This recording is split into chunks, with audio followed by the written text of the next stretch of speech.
7 mayat ditemukan di Kali Bekasi, Kota Bekasi diduga terkait tawuran yang sempat pecah di wilayah itu. Polisi menyebut kini sudah mengamankan 15 orang yang hendak tawuran di Jatiasi dan menetapkan 3 tersangka karena membawa senjata tajam. Polisi juga menyebut masih melakukan pendalaman terhadap motif atau tujuan para pemuda kumpul-kumpul di lokasi hingga dini hari. Dia membenarkan di lokasi ada patroli yang dilakukan petugas. Dari informasi awal yang diterima polisi, diduga 7 orang yang ditemukan tewas di Kali Bekasi menceburkan diri karena takut kena patroli. Polisi juga mendalami dugaan 7 orang tewas ini terkait aksi tawuran. Apakah akar permasalahan maraknya tawuran? Bagaimana standar operasional prosedur pengamanan dalam tawuran dan bagaimana upaya preventif untuk mencegah atau memitigasi potensi ketidaktertiban sosial? Untuk membahasnya kami terhubung dengan pengamat sosial Bung Iwan Januar. Kita sapa terlebih dahulu. Assalamualaikum warahmatullahi wabarakatuh, Bung Iwan. Waalaikumsalam warahmatullahi wabarakatuh, Bung Anggi.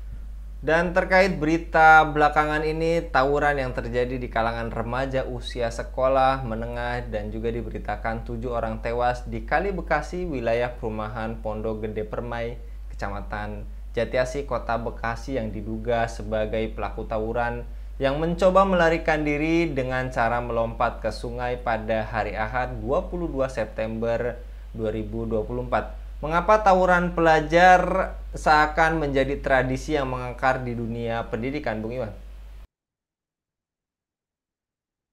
Ya, Bung Anggi, kita memang melihat angka tawuran ini secara kualitatif dan kuantitatif itu memang meningkat dan kita sangat prihatin ya. Secara kuantitatif jumlahnya itu hampir-hampir dikatakan tidak pernah turun, walaupun turun sangat sedikit. Dan kalaupun terjadi ada beberapa tawuran itu yang tidak terlaporkan ya ke kepolisian. Dan tawuran ini kan bukan hanya pelajar sebetulnya, tapi masyarakat umum seperti supporter sepak bola, perguruan silat, ya, antar kampung itu juga sering terjadi. Tapi terkait dengan tawuran pelajar, secara jumlah memang bisa dikatakan tuh nggak turun begitu ya. Kemudian yang kedua, secara kualitatif kita juga prihatin dari sisi kemudian cara yang dilakukan dalam tawuran itu semakin mengerikan. Jadi penggunaan senjata tajam, kemudian juga bergerombol, dan sampai kemudian bukan hanya tujuan melukai, tapi sampai membunuh korban itu juga sekarang semakin meningkat jumlahnya. Jadi memang kalau dikatakan kenapa ini terjadi, ditanyakan ya, jawabannya ada persoalan besar di dunia remaja kita di Indonesia di kalangan pelajar yang ini sayangnya tidak di capture ya oleh pemerintah dan juga kemudian tidak dicari solusi tuntasnya. Hanya semata-mata preventif, membubarkan tawuran, kemudian juga menangkap pelaku tawuran, tapi kemudian preventifnya itu nggak dilakukan, hanya kuratifnya saja. Nah, apa penyebabnya? Satu, ada persoalan di tengah-tengah keluarga. Berarti anak-anak itu kan produk keluarga, Bu Anggi ya. Jadi kalau misalkan kemudian anak-anak ini mereka terlibat tawuran, ada problem. Coba telusuri. Itu dugaan kuat saya, banyak problem di tengah-tengah keluarga para pelaku tawuran. Yang kedua, pertemanan. Ini jaringan pertemanan tidak sehat ya. Jadi circle mereka itu circle yang memprovokasi untuk kebencian, permusuhan, bahkan sampai tindak pembunuhan, itu dianggap sesuatu yang keren, yang hebat. Jadi kalau sampai ada temennya itu bisa membacok orang, membunuh orang, oh itu dapat pujian. Kalau dikatakan ratingnya tuh naik seperti itu. Jadi circle-nya nggak sehat. Yang ketiga juga memang secara umum masyarakat juga cenderung diam. Walaupun sekarang saya perhatikan sudah semakin tumbuh kesadaran di masyarakat, malah mereka juga masyarakat mulai berani menghentikan tawuran beramai-ramai ya. Dan saya kira itu bisa dilakukan. Dan yang keempat memang sanksi. Sanksi yang dijatuhkan kepada pelaku tawuran ini sangat terbilang ringan. Apalagi bila kemudian ternyata pelaku ini dianggap masih di bawah umur. Maka rata-rata hanya kemudian ya ada treatment bukan layaknya tahanan, malah juga dibebaskan ya. Padahal yang mereka lakukan itu sudah sangat keji luar biasa. Jadi kira-kira itu Bu Anggi penyebab kenapa tawuran itu terjadi dengan masyarakat. Satu lagi bahwa ini juga menandakan bahwa sistem pendidikan di Indonesia ini sudah gagal membentuk karakter remaja yang positif, Bung Anggi. Yang tadi juga Bung Iwan telah sampaikan terkait anak-anak adalah produk dari rumahnya atau orang tuanya. Apakah dengan kasus ini orang tua sebagai orang tua yang artinya harus membuka ruang dialog juga dengan guru sebanyak mungkin dengan anak agar terhindar dari kegiatan negatif seperti tawuran ini, Bung? Inilah persoalannya. Banyak orang tua yang mereka kemudian tidak mau meningkatkan life skill sebagai orang tua. Bagaimana sebagai ayah, bagaimana sebagai ibu, bagaimana juga kemudian mengayomi anak. Banyak orang tua tidak punya keterampilan di dalam mendidik anak. Banyak orang tua menyerahkan anak-anak itu ke sekolah. Banyak orang tua kemudian tidak berpikir bahwa anak harus dibentuk karakternya menjadi karakter yang positif, yang islami itu. Nah, jadi memang problemnya di orang tua sendiri. Tidak sedikit orang itu menikah, mereka tidak memiliki bekal untuk mempersiapkan diri menjadi suami, jadi istri, dan juga menjadi orang tua. Ini problem. Nah, kalau sudah begitu kan gimana bisa terbuka, bisa dialog dengan anak? Apa yang mau disampaikan pada anak? Kalau mereka juga tidak punya ilmu, tidak punya bekal, tidak punya pandangan, tidak punya kemudian roadmap, anak itu mau dibawa kemana, mau diarahkan kemana, orang tua nggak punya bekal seperti itu, nggak punya level demikian, mau bagaimana mereka mengarahkan anak-anaknya itu. Jadi memang problem awal itu di orang tua. Oleh karena itu, semestinya memang ada pembenahan dulu di tengah-tengah untuk keluarga-keluarga di tanah air, khususnya keluarga Muslim, dan juga buat anak-anak muda yang mau berumah tangga, harus ada pembekalan agar mereka kemudian siap menjadi pendidik untuk anak-anaknya di rumah, Bu Anggi.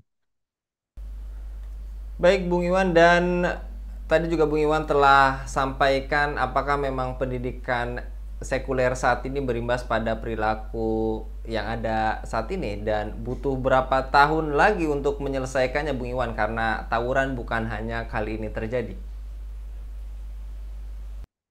Ini sudah jelas, ini produk kegagalan sistem pendidikan di tanah air ya. Bahkan kemudian kalau kita perhatikan juga tindak kekerasan juga terjadi di dunia pesantren ya. Senioritas, bully, bahkan sampai jatuh korban jiwa itu juga terjadi di dunia pesantren. Ada sesuatu yang memang harus diperbaiki secara menyeluruh, bukan cuma satu sisi tapi menyeluruh. Pertama harus disingkirkan paham sekulerisme yang memisahkan agama dari dunia pendidikan. Kenapa harus disingkirkan? Karena yang menjadi rem, yang menjadi pencegah, yang bisa menjadi pengontrol di dalam anak itu ya iman dan takwanya. Harus ada dorongan dari dalam. Kalau dia takut tawuran cuma karena takut ditangkap, karena ada polisi, atau karena dia sendirian, nanti ketika dia hilang semua faktor-faktor itu, dia bisa kemudian lakukan tawuran. Nah, tapi kalau kontrolnya dari dalam, dia punya iman dan takwa, dia ada rasa takut pada Allah, dia juga takut nanti mendapatkan hukuman karena membunuh orang, menghilangkan nyawa, itu maka akan menjadi rem yang paling ampuh untuk menghentikan siapapun, pelajar terutama dalam melakukan tindakan tawuran. Maka inilah kekacauan sekulerisme itu menghilangkan agama, menyingkirkan agamanya sebatas urusan ritual ibadah saja. Bahkan sekarang kita perhatikan di roadmap pendidikan yang disusun oleh Nadiem itu menghilangkan frase agama ya, walaupun setelah itu dikritik oleh Muhammadiyah ya. Nah, ini kan satu gambaran bahwa sekularisme itu seperti dianggap uh, pil yang mujarab untuk dunia pendidikan. Faktanya sekularisme itu berbahaya, merusak. Dengan sekularisme itu orang dibuat tidak punya rasa takut, pelajar juga tidak ada dorongan untuk menghentikan tindakan tawurannya. Maka berbahaya sekali memang sekularisme itu, Bung Alvin. Jadi kalau dikatakan apakah dampak dari pendidikan berbasis sekularisme, iya itu memang sudah jelas tampak seperti demikian, Bung Anggi. Terkait aksi tawuran yang baru-baru ini juga menggegerkan dunia massa terkait peringatan darurat juga banyak Bung Iwan menyampaikan, nah kali inilah orang-orang atau anak-anak yang tawuran itu seharusnya disalurkan. Bagaimana menurut Bung Iwan menanggapi pernyataan itu? Jadi kalau ada demo yang terkait kegagalan sistem, seharusnya anak-anak lah yang tidak seharusnya tawuran dengan temannya, mendingan tadi mencegah amal ma'ruf nahi mungkar dan bagaimana upaya untuk mewujudkan generasi takwa serta anti tawuran dan langkah komprehensifnya, Bung Iwan. Iya, jadi menyalurkan energi anak muda itu salah satu langkah yang bisa ditempuh ya. Tapi kan bukan cuma itu saja. Tadi saya katakan ada pembinaan keluarga, kemudian kurikulum di sekolah, di dunia pendidikan sampai dunia kampus itu harus mengarahkan peserta didik termasuk mahasiswa untuk jadi pribadi yang beriman dan bertakwa. Itu harus itu. Kemudian juga ada sistem pengawasan di masyarakat. bahwa masyarakat harus mengawasi, kemudian juga harus mencegah ketika ada gejala akan terjadi tawuran. Dan berikut itu masalah hukum harus tegakkan ya. Nah, memang selain itu juga ada tadi penyaluran energi untuk anak-anak remaja kita. Makanya harusnya kemudian dibangun fasilitas umum, ada kegiatan olahraga, kemudian juga aktivitas-aktivitas dakwah, pengajian, sains ya, dan sebagainya. Itu harusnya diadakan. Dulu tahun 80-an itu ada namanya Populer Kir, kelompok ilmiah remaja. Nah, sekarang nggak populer, anak-anak nggak tertarik untuk jadi anak yang ilmiah. Tertariknya ya dengan dunia dance, dengan film, dengan musik, dan dengan tawuran.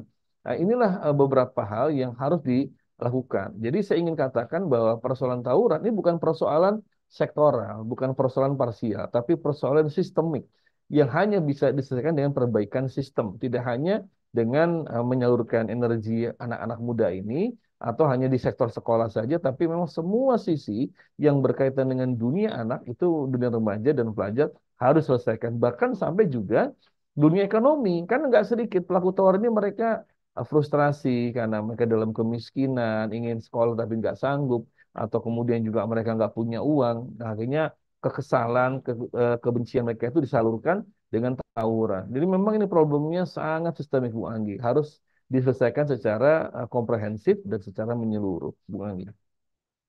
Baik, jazakallah Bung Iwan untuk memaparannya pada kabar Oh ya, petang Bu. kali ini. Mudah-mudahan tadi solusi yang sudah dipaparkan oleh Bung Iwan secara komprehensif untuk menciptakan generasi takwa dan anti tawuran. Demikian pemirsa Hilafah News yang dirahmati Allah, dukung dengan subscribe, share, dan like. Semoga menjadi kebaikan bagi kita semua di dunia dan di akhirat. Saya Anggi Suwana undur diri. Wassalamualaikum warahmatullahi wabarakatuh.